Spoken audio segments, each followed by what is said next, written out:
Hey everybody, Dr. Richey here. I'm not sure how well you can see me, but we are walking into, this is one of the outer portions of the mausoleum of the first emperor of China, the first emperor of the Qing dynasty. We are in the Xi'an district in China, and we are coming up on a section where you can see the chariots. These are bronze chariots that were created for the burial grounds of the first emperor.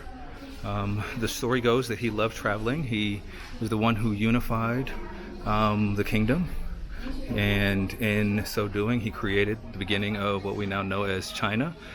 This is actually where the name China comes from for the Chinese people. It comes from this idea of this Qing Empire. And so we are going to see this section where you have the bronze chariots. Now, I will have a second video where I will post. I'm going to try and get someplace here where you can see me. Let's see here. All right, there we go, some light, so you can see me here. And so I'm going to have I'll paste this together with another video where it shows the actual bronze chariots themselves. But here's they've actually said this a little bit here at this site, here in Xi'an, with the terracotta warriors. You might know about the terracotta warriors, the mausoleum of the first emperor, which they have not actually completely gone into. And they say this here, but here's something I want you to think about. This place is a historical place, it's a museum, it's an archaeological dig, and it is also a religious site. See, the first emperor, he had spent 35 years of his life. He died at 49, and he spent 35 years of his life building this mausoleum. Why?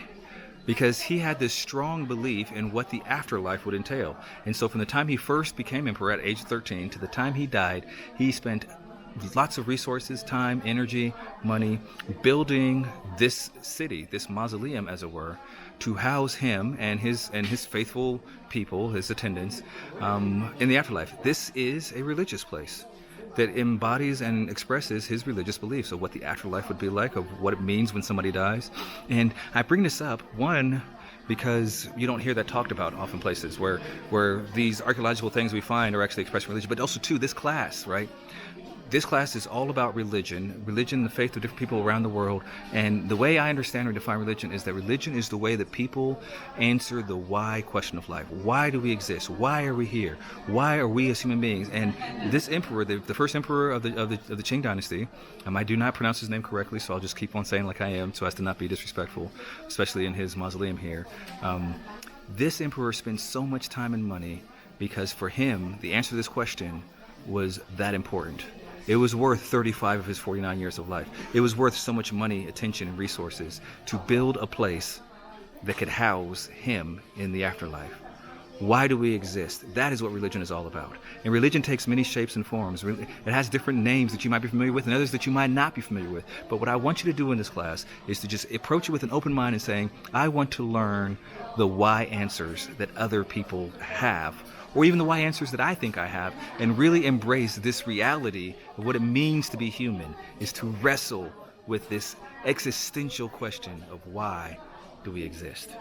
All right, I'm gonna see if I can make my way in the same video to let's see here. All right, this is where you can see there's things all around, but I'm gonna see if we can make our way to where these bronze chariots are, so you can see what is essentially the largest bronze work, one-piece bronze work remaining in the world. Ah, here they are. Okay, so the first emperor of China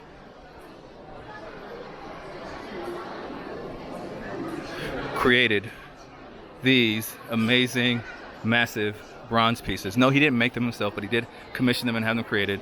These chariots to attend to his needs in the afterlife as an expression of his understanding of why do we exist, why are we here. And the whole point of this class is for you to be encouraged with and in encountering these various ways of answering the why question of life. Let's see here, I gotta come around this other way because I want to get down there so you guys can see this for yourself.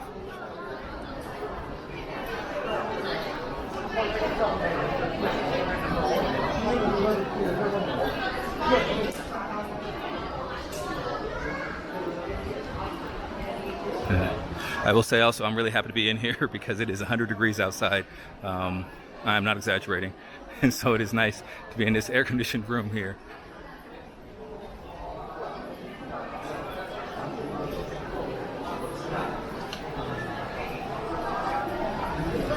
Hopefully you can make it out pretty good. I'm going to get down there and get closer so you can definitely see it.